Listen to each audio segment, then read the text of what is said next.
পাকিস্তানে ভারী বৃষ্টিপাত ও আকস্মিক বন্যায় কমপক্ষে ২০০ জনের মৃত্যু ঘটেছে। বৃহস্পতিবার থেকে শুরু হওয়া অতি ভারী বর্ষণে সবচেয়ে বেশি ক্ষয়ক্ষতি হয়েছে খাইবার পাখতুনখোয়ার বুনের বাজাউর ও বাডগ্রামে। বিপর্যস্ত এলাকায় ত্রাণ পৌঁছে দিতে গিয়ে একটি হেলিকপ্টার ভেঙে পড়ে, যেখানে ২ জন পাইলটসহ মোট ৫ জন নিহত হয়েছেন। অন্যদিকে পাকিস্তানের আজাদ কাশ্মীরে ভূমিধসে ৮ জন নিহত হয়েছেন এবং নীলম ও ঝিলম উপত্যকায় প্রায় ৫০০ পর্যটক আটকা পড়েছেন বলে জানা গিয়েছে।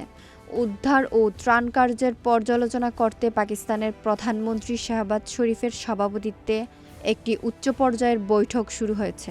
প্রধানমন্ত্রীর দফতর সূত্রে বিবিসি জানতে পেরেছে, খাইবার পাখতুনখোয়াকে বিপর্যস্ত এলাকা হিসেবে ঘোষণা করা হতে পারে। স্থানীয় প্রশাসনের মতে মাত্র ২৪ ঘণ্টায় ১৮৯ জনের মৃত্যু হয়েছে, যার মধ্যে ১৬৩ জন পুরুষ, ১৪ জন নারী ও ১২ জন শিশু। চাঘারজাই তহসিলে একটি ভবন চাপা পড়ে একই পরিবারের ২২ জন সদস্য নিহত হয়েছেন।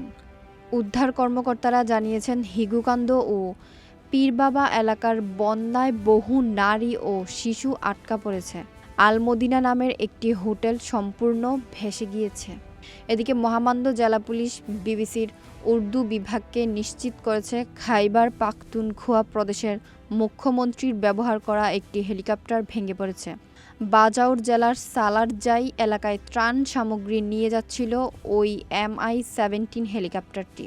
খারাপ আবহাওয়ার মধ্যেই পাহাড়ি এলাকায় ভেঙে পড়ে হেলিকপ্টারটি। ২ পাইলটসহ মোট ৫ জন মারা গিয়েছেন ওই ঘটনায়। এখন ওই এলাকায় পৌঁছানোর চেষ্টা করছেন উদ্ধারকর্মীরা।